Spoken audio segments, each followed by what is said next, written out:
Kumusta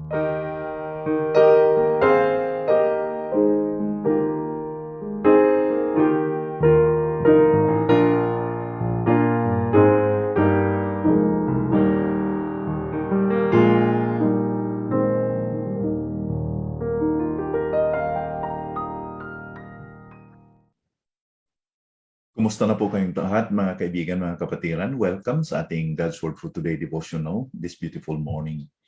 Basahin ko ang ating talata this morning sa 2 Kings chapter 13 verses 14 to 19. Nang si Eliseo ay nakasakit at nang karamdaman na kanyang ikinamatay, si Joash na hari ng Israel ay pumunta sa kanya at umiiyak sa harapan niya. Ama ko, ang mga karwahe ng Israel at ang kanyang mga ngabayo. Sinabi ni Elisha sa kanya, kumuha ka ng pana at mga palaso. At siya ay kumuha ng pana at mga palaso. At sinabi niya sa hari ng Israel, ilagay mo ang inyong kamay sa pana. At inilagay niya ang kanyang kamay. At inilagay ni Elisha ang kanyang mga kamay sa mga kamay ng hari. At kanyang sinabi, buksan mo ang bintana sa dakong silangan. At binuksan niya ito. Nang magkagayoy, sinabi ni Eliseo, panain mo, at siya'y pumana. At kanyang sinabi, ang palaso ng pagtatagumpay ng Panginoon, ang palaso ng pagtatagumpay laban sa Syria. Sapagkat lalabanan mo ang mga taga-Syria sa Aphek hanggang sa sila'y iyong malipol. Siya'y nagpatuloy, kunin mo ang mga palaso. At kinuha niya ang mga yun, at sinabi niya sa hari ng Israel, ipana mo ang mga yun sa lupa. At siya'y pumana ng 3 ulit at tumigil.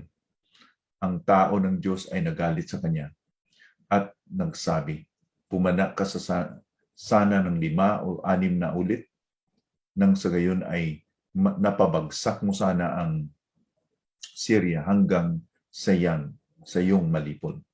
Ngunit ngayoy papanain mo ang Syria ng 3 ulit lamang. The Lord has been so good to King Joash dito, to the prophet, the ailing prophet or the sickly prophet, Elisha. And through the prophet, pinapangakuha ng Panginoon si King Joash na there will be a victory. And ginawa po ni Elisha dito is that he did an object lesson, a symbol na magtagumpay siya sa kanilang kaaway ng mga Syria through the arrow, the Lord's arrow of victory.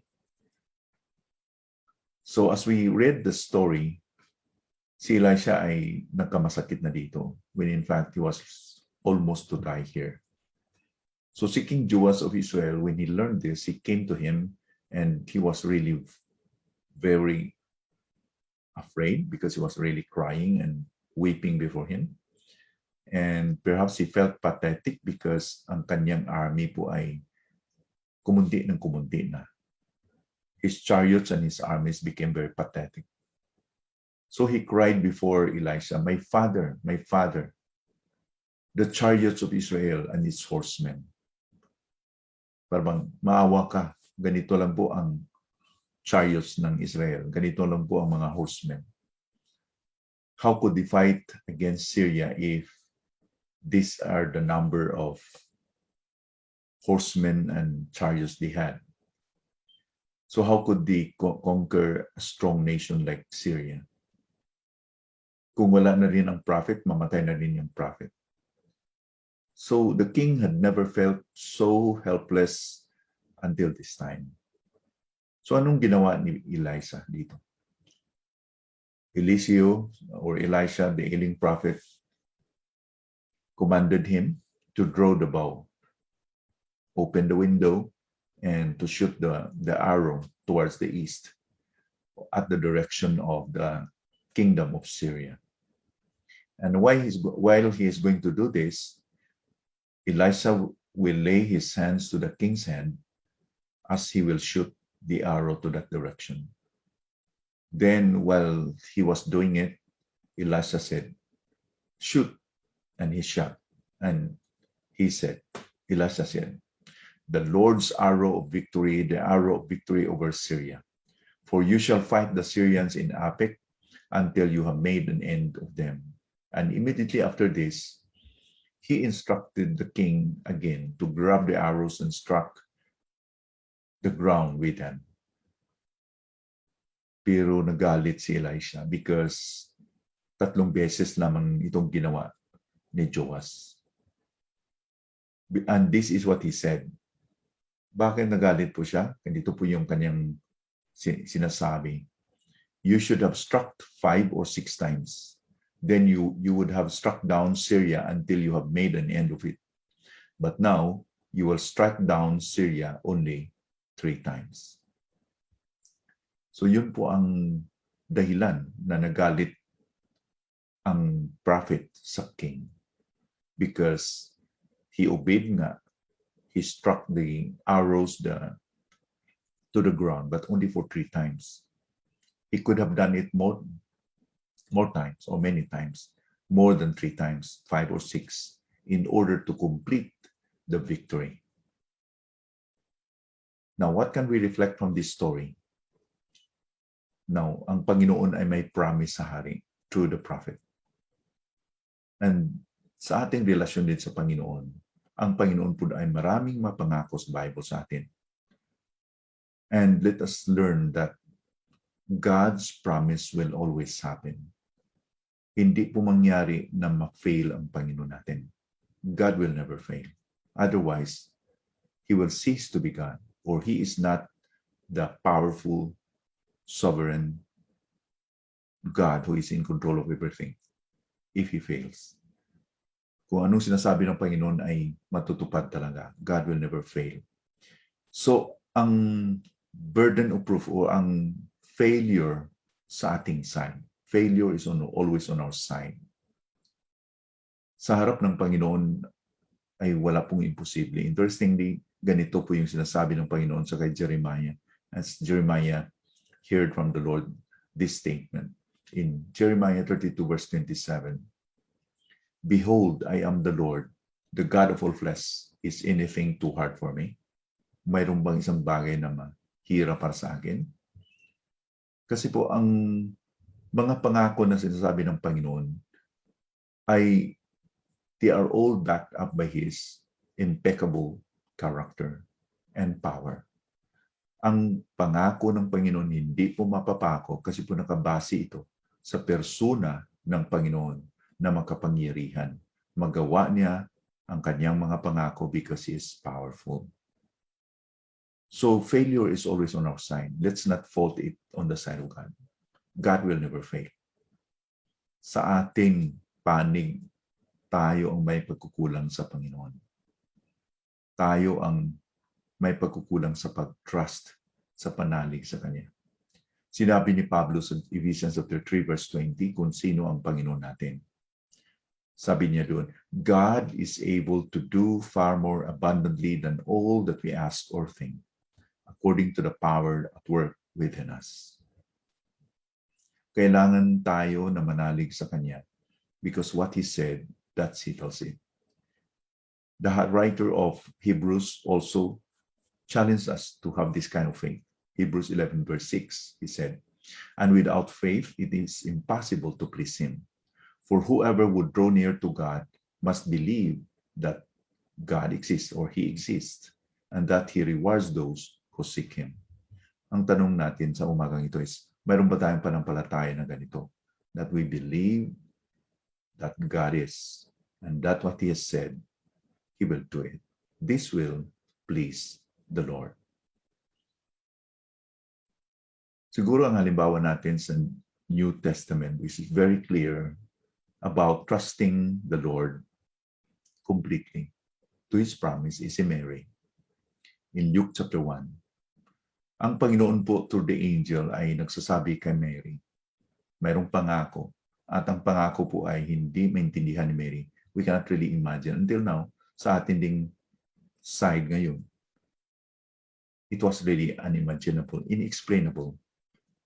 Sabi po ng angel sa kanya, you'll become a mother. And that baby, that boy that you are going to deliver, is the Son of God. You shall call his name Jesus. Kaya nga, ang sagot ni Mary is, how shall that be? I'm a virgin. I know not a man. Hindi niya maintindihan paano mangyari yun.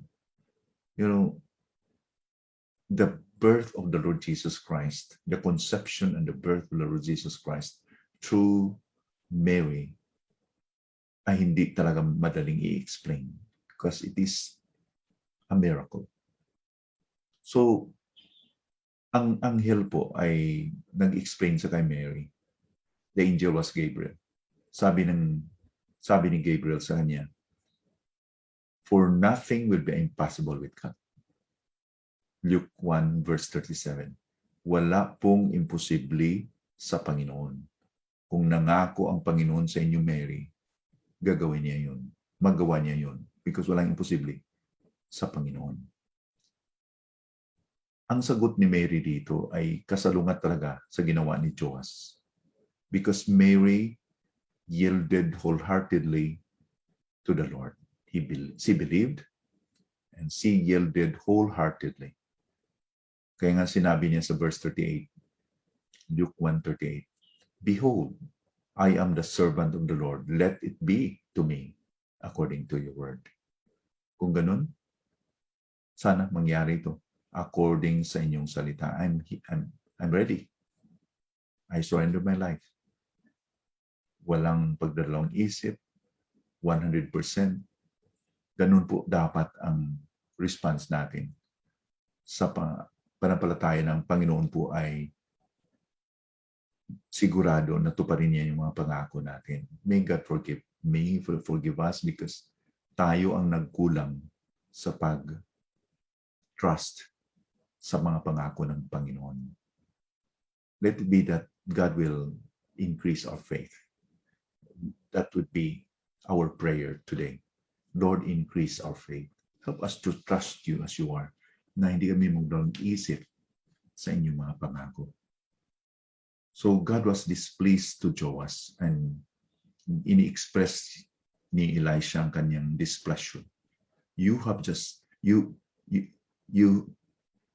struck the ground 3 times when you can do more, maybe 5 or 6 times to make the victory complete. Maybe that today, kung ano ang mga pangako ng Panginoon sa atin, may God help us to really believe that God is and that He is a rewarder to us who diligently seek Him. Father, salamat po for